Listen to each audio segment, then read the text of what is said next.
नमस्कार, आपका स्वागत है इस हफ्ते के सबसे दमदार हिंदी न्यूज बुलेटिन में।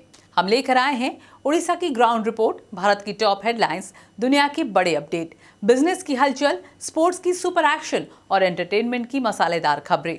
तो चलिए करते हैं शुरुआत आपके वीकली न्यूज पावर पैक के साथ। उड़ीसा में सुरक्षा बलों को माओवाद के खिलाफ बड़ी सफलता मिली है। सेंट्रल कमेटी के सदस्य और उड़ीसा माओवादी संगठन के प्रमुख गणेश को सुरक्षा बलों ने एक मुठभेड़ में मार गिराया है। गणेश पर पहले से 1 करोड़ 10 लाख रुपए का इनाम घोषित था। इस मुठभेड़ में कुल 5 माओवादी भी ढेर हुए। घटना कंधमाल जिले के चकापाद और रंभा सीमा के जंगलों में हुई। सुरक्षा बलों की 23 टीमें और एसओजी, सीआरपीएफ और बीएसएफ की टीमें ऑपरेशन में शामिल थीं। मुठभेड़ में 2 इंसास राइफल और एक 303 राइफल जब्त की गई। मोटर वाहन संबंधी दस्तावेजों के नवीनीकरण की अवधि बढ़ा दी गई है। अब वाहन मालिकों को फरवरी के पहले तक अपना आरसी, फिटनेस, पीयूसी और बीमा अपडेट कराने की सलाह दी गई है। ये फैसला जनता की सुविधा को ध्यान में रखते हुए वाणिज्य और परिवहन मंत्री विभूति भूषण जेना के निर्देश पर लिया गया है। इस दौरान बिना वैध प्रदूषण प्रमाण पत्र के ईंधन देने पर प्रतिबंध नहीं होगा, ताकि जनता को असुविधा न हो। विभाग ने जनता से अपील की है कि इस अवधि का लाभ उठाकर समय पर अपनी गाड़ियों की जाँच कराए। साथ ही प्रदूषण प्रमाण पत्र के प्रति जागरूकता बढ़ाने के लिए व्यापक अभियान चलाया जाएगा। ओडिशा के पिछड़े वर्गों के हित में केंद्र सरकार के स्तर पर एक अहम पहल की गई है। केंद्रीय शिक्षा मंत्री धर्मेंद्र प्रधान ने सामाजिक न्याय और अधिकारिता मंत्री डॉक्टर वीरेंद्र कुमार को पत्र लिखकर ओडिशा के 108 एससीबीसी समुदायों को केंद्रीय ओबीसी सूची में शामिल करने का अनुरोध किया है। धर्मेंद्र प्रधान ने अपने पत्र में कहा कि ये समुदाय ओडिशा सरकार की राज्य एससीबीसी सूची में मान्यता प्राप्त है, लेकिन केंद्रीय सूची में शामिल न होने के कारण इन्हें केंद्र सरकार की नौकरियों, उच्च शिक्षा और कल्याणकारी योजनाओं का लाभ नहीं मिल पा रहा है। उनका कहना है कि ओडिशा की जनसंख्या में एससीबीसी वर्ग की संख्या काफी अधिक है। यदि इन समुदायों को केंद्रीय ओबीसी सूची में शामिल किया जाता है तो उन्हें देश भर में समान आरक्षण और विकास के अवसर मिल सकेंगे। ओडिशा सरकार ने राज्य में शहरी प्रशासन के दायरे को बढ़ाने के लिए बड़ा कदम उठाया है। सरकार ने 14 जिलों में 24 नए नोटिफाइड एरिया काउंसिल एनएसी घोषित किए हैं। इसके अलावा 3 जिलों में 5 नई नगरपालिकाओं के गठन की भी घोषणा की गई है। ये कदम शहरों के बेहतर प्रबंधन और नागरिक सुविधाओं के विस्तार के उद्देश्य से लिया गया है। सरकार के इस फैसले से इन क्षेत्रों में शहरी विकास और प्रशासनिक सेवाओं में सुधार की उम्मीद जताई जा रही है। कुल मिलाकर 143 अर्बन लोकल बॉडीज या शहरी स्थानीय निकाय का गठन हो चुका है। ये कदम तेजी से बढ़ते कस्बों में शहरी प्रशासन को मजबूत करने और बुनियादी सेवाओं के विस्तार के उद्देश्य से उठाया गया है। महानदी जल विवाद को सुलझाने की दिशा में एक अहम कदम उठाया गया है। उप मुख्यमंत्री केवी सिंहदेव की अध्यक्षता में मंगलवार को इस मुद्दे पर पहली उच्च स्तरीय बैठक आयोजित की गई। बैठक में बीजेपी, बीजेडी और कांग्रेस तीनों दलों के प्रतिनिधि शामिल हुए। बैठक के बाद उप मुख्यमंत्री ने कहा कि ओडिशा के हितों से कोई समझौता नहीं किया जाएगा और विवाद के समाधान के लिए आपसी बातचीत के जरिए आगे बढ़ने पर सहमति बनी है। उन्होंने स्पष्ट किया कि बैठक में हुई चर्चाएं फिलहाल सार्वजनिक नहीं की जाएंगी। वहीं विपक्षियों ने पारदर्शिता की मांग की है। श्री जगन्नाथ मंदिर के रत्न भंडार की गणना और मिलान प्रक्रिया जल्द ही शुरू होने जा रही है। इस संबंध में श्री मंदिर प्रशासन को सूचित कर दिया गया है। सबसे पहले इस मुद्दे पर हाई लेवल कमेटी बैठक होगी। इसके बाद मामला मंदिर प्रबंधन समिति के समक्ष रखा जाएगा। प्रबंधन समिति की मंजूरी मिलने के बाद गणना और मिलान की तिथि तय कर राज्य सरकार को जानकारी दी जाएगी। कानून मंत्री का कहना है कि ये पूरी प्रक्रिया पूरी होने में 5 से 6 महीने का समय लग सकता है। राज्य में खनिज संसाधनों के बेहतर उपयोग की दिशा में सरकार बड़ा फैसला लेने जा रही है। राज्य सरकार ने 3 जनवरी को खनन नीलामी को लेकर एक महत्वपूर्ण बैठक बुलाई है। इस बैठक में राज्य के 49 खदानों की नीलामी के लिए वार्षिक नीलामी कैलेंडर को अंतिम रूप दिया जाएगा। बैठक में प्रस्तावित खनन ब्लॉकों की उपयुक्तता, अन्वेषण की स्थिति और नीलामी की तैयारी की समीक्षा की जाएगी। जिन खदानों का survey directorate of mines and geology, OMC, GSI और एमईसीएल द्वारा किया गया है, उन्हें नीलामी सूची में शामिल किया गया है। इसके साथ ही महत्वपूर्ण और रणनीतिक खनन ब्लॉकों पर भी विशेष चर्चा होगी। राज्य में नक्सलवाद के खिलाफ अभियान को बड़ी सफलता मिली है। लालगढ़ क्षेत्र में माओवादी संगठन लगातार कमजोर पड़ता नजर आ रहा है। मंगलवार को 22 माओवादियों ने पुलिस के सामने आत्मसमर्पण किया। इन माओवादियों ने 9 बंदूकें, 14 टिफिन बम, हथियार, गोला बारूद और विस्फोटक सामग्री के साथ आत्मसमर्पण किया। यह आत्मसमर्पण पुलिस महानिदेशक वाई बी खुरानिया की मौजूदगी में हुआ। इस मौके पर डीआईजी मालकानगिरी, जिलाधिकारी और एसपी सहित कई वरिष्ठ अधिकारी उपस्थित थे। पुलिस डीजी का कहना है कि आत्मसमर्पण करने वाले माओवादियों पर 2 करोड़ 25 लाख रुपए से अधिक का इनाम घोषित था। लोकप्रिय बॉलीवुड गायक ह्यूमन सागर की मौत के मामले में पुलिस जांच तेज हो गई है। उनकी मां शेफाली सोना की शिकायत के आधार पर मरकतनगर थाना पुलिस ने मामला दर्ज कर विस्तृत जांच शुरू कर दी है। पुलिस ने अहम सबूतों के तौर पर सीसीटीवी फुटेज, बैंक लेन देन का विवरण और मोबाइल कॉल डिटेल रिकॉर्ड यानी सीडीआर मांगने की प्रक्रिया शुरू कर दी। थाना प्रभारी स्वयं इस मामले की जांच कर रहे हैं।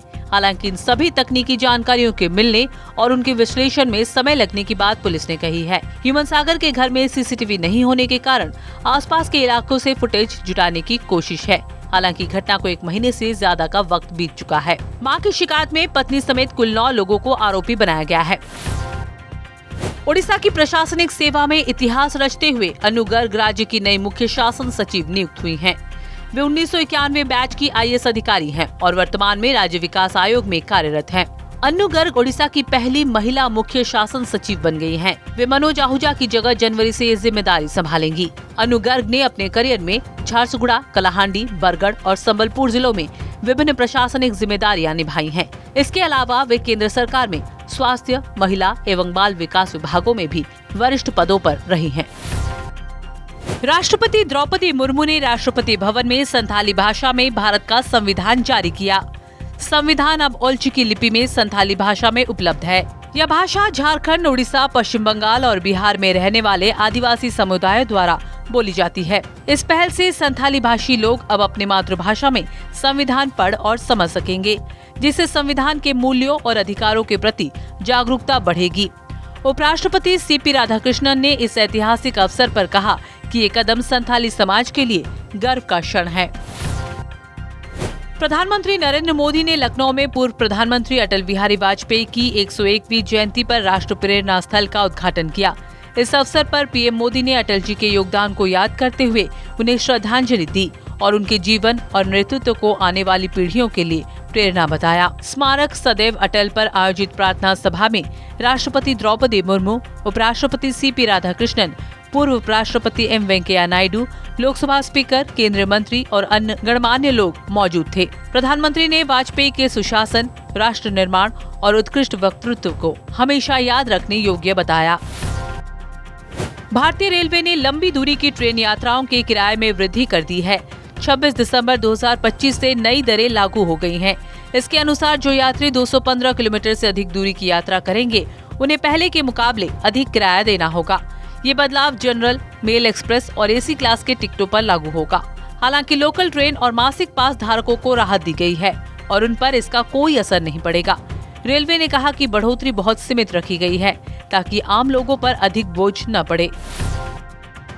भारतीय अंतरिक्ष अनुसंधान संगठन इसरो ने अंतरिक्ष विज्ञान में एक नया इतिहास रच दिया है। बुधवार सुबह इसरो ने अपने सबसे शक्तिशाली रॉकेट LVM-3 के जरिए अमेरिका की अगली पीढ़ी की संचार उपग्रह ब्लूबर्ड ब्लॉक 2 को सफलतापूर्वक अंतरिक्ष में स्थापित किया। श्रीहरिकोटा से हुए इस प्रक्षेपण के साथ इसरो ने अब तक का सबसे भारी पेलोड करीब 6100 किलोग्राम कक्षा में पहुंचाया।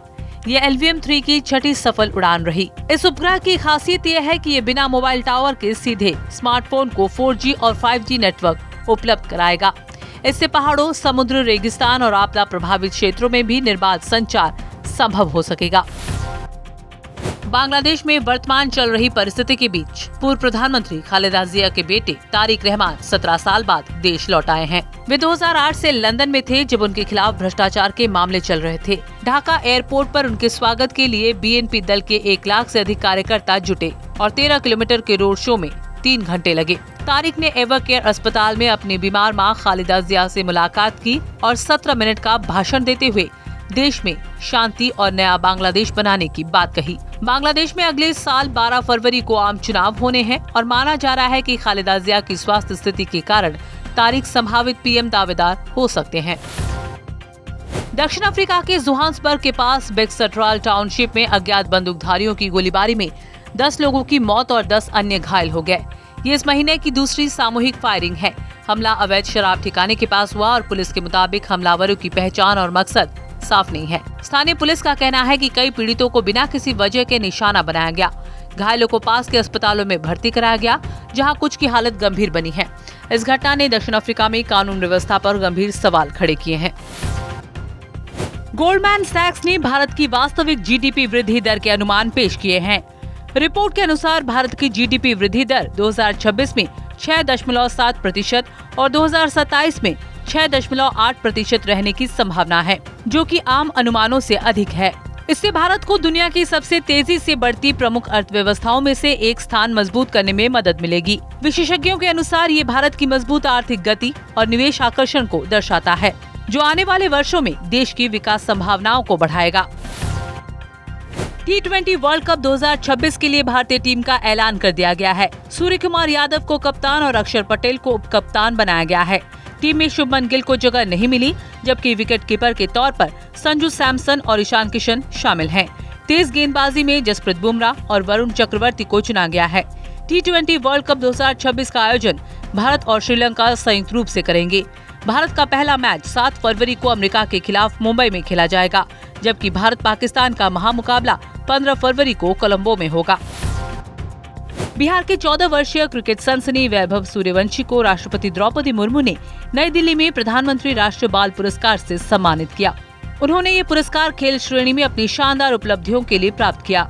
सम्मान समारोह के बाद वैभव प्रधानमंत्री नरेंद्र मोदी से मुलाकात करने के साथ ही हाल ही में उन्होंने घरेलू क्रिकेट में धमाकेदार प्रदर्शन किया, जिसमें उन्होंने अरुणाचल प्रदेश के खिलाफ 84 गेंदों में 190 रन बनाकर रिकॉर्ड बनाया। उन्होंने आईपीएल में भी सबसे तेज शतक बनाकर भारतीय क्रिकेट में अपनी छाप छोड़ी। अब वे भारत अंडर 19 टीम के साथ जिम्बाब्वे में आगामी अंडर 19 वर्ल्ड कप में हिस्सा लेंगे।